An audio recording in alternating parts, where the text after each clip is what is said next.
Be sure you are mature enough to witness the shocking details of this video.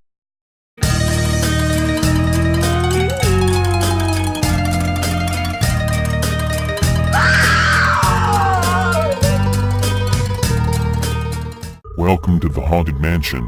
Feel right at home. I am the Phantom of the Gardens, and now I will tell you a scary fact. Let me tell you something about jellyfish. A typical jellyfish goes through 4 stages in life. It starts out as a floating larvae, which looks for a suitable site to evolve into a polyp, which then eventually strobilates into a medusa, or the form of the jellyfish we are most familiar with. Strobilation means that the polyp pushes off a part of itself that becomes a medusa. Now, if that isn't fascinating enough for you, there are also a species of jellyfish that can revert their medusa form back to the polyp stage, which then again creates a medusa, which can revert to a polyp and so on. Basically, this type of jellyfish is immortal. As you probably can imagine, modern medical science is very much interested in this species. Very much indeed. I should know, because, well, let's just say I have a friend that used to experiment with this specific jellyfish exactly for that reason. My friend is a synthetic biologist, meaning he knows all about genes and how to manipulate, reproduce or alter them. So needless to say, when he got invited to join a project that gave him all the time and resources to truly study these creatures, he didn't need to be asked twice. And it shames him to say that even had he known in advance the terrible things he and his team would do, he might still have gone through with it. As we all know, for some men of science the results are more important than the costs. It started out innocently. The pharmaceutical company paying for the operation stayed out of it, and he had a lovely laboratory filled with all the equipment and assistance he could possibly need. Microscopes, separation centrifuges, a powerful analytic computer and of course state-of-the-art tanks with all the climate-controlling options necessary. Months went by while he happily did his research, studying the jellyfish in its various stages, analyzing its genetic structure, doing tests, basically practicing good, honest science. Then he isolated a couple of genes that might be of use. Genes controlling rejuvenation and transformation of the species. And of course, that's when things went bad. It started with the new tanks coming in.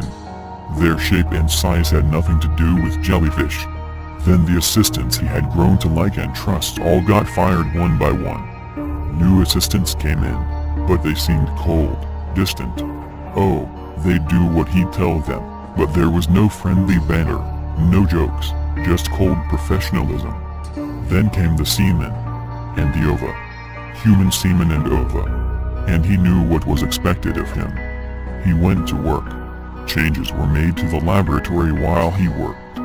One part was cleared and a glass room built into it, outfitted with a bed, a table, a television, one of the new tanks and something that could only be an echoscope machine. One day, an employee of the undisclosed pharmaceutical company walked in. "Are you ready?" he asked. My friend knew what the man meant. He tried to explain that while he had managed to add parts of the isolated DNA to both sperm and eggs, and yes, he could fertilize the egg with the modified sperm, they were no way in hell far enough to take the experiment further. The man's reply was simple: "My employees think you are." Any sane man would have stopped right there, but my friend had gone so obsessed and fascinated by his research that he let his curiosity get the better of him. So they brought in a woman. Young, scared, meth scabs on her face. It was obvious it was either this or getting beat up by her pimp. They put her in the room, supplied him with the necessary amounts of pharmaceutically engineered methamphetamine to keep her from going cold turkey, and that was that. He kept her there for a week at first just to clean her up, to put her on a healthy diet. Well, as healthy as you can get while regularly administering generous doses of methamphetamine in the meantime, and watched her getting more and more comfortable. I can't even begin to imagine what her previous life would have been like if she'd prefer the sterile environment of this laboratory over it. She asked him to call her Lucy. After a week he couldn't hold back his assistance any longer. It was time for Lucy to get inseminated. He spent hours talking to Lucy the next months. He got to know her pretty well, and while she was not the brightest of the bunch, she was cooperative and liked to joke around. The contrast with her and his surly new assistants was so big it was hard for him not to take a liking to her. Then her mood changed. She started talking less and used to sit on the bed for hours, just staring at the tanks of jellyfish and polyps in the lab. When she was halfway through her pregnancy, she stopped eating until the day some assistants were having sashimi for lunch. Suddenly she said she was hungry again and could she have some please. Once a week another doctor came in to do the echoscopes, which were carefully hidden from my friend for some reason. Sometimes he tried to peek over the doctor's shoulder, but there were always some assistants accidentally in the way for him to see anything. The face of the doctor meanwhile might have been cut from stone. No expression there that would give away anything. A month before labor, Lucy stopped talking altogether. She barely reacted to anybody, just sitting on the edge of her bed and staring. The only thing that could get any reaction out of her, if ever so brief, were the 2 daily doses of methamphetamine she was still on. Since they were monitoring her day and night, they found out that she had also stopped sleeping. At least, as far as they could call her current state awake. My friend did sleep, however, although he wished he didn't. The dreams were atrocious. Something was talking to him, wetly, but always just beyond understanding. He often woke to the feeling of tendrils on his face, stinging him straight out of sleep. Must be the strain of the experiments. Then Lucy died. She just, well, stopped. With tears in his eyes he called his superior, to whom her death was obviously no concern.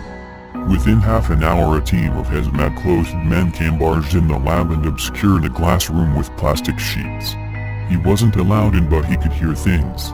A sickening ripping sound. Something hardly human that could have been the sound of a baby crying, hadn't the sound been so, for lack of a better term, gelatinous. It took them only 15 minutes to walk out with one of the special, later delivered tanks. He couldn't see what was in it for the briny liquid that filled it halfway to the top. Only a vague floating shape. A vague, moving, floating shape. After that it was all thanks for your cooperation, Professor. Hope to work with you again, and off you go then. Of course, he never heard from any of them again, let alone work with them. My friend still dreams every night, but now the moist, sloshing voice is more understandable. A lot of what it says he still cannot decipher, but the final message, right before he wakes up, is always clear. Let me tell you something about jellyfish. Basically, they are immortal. Join us. Subscribe.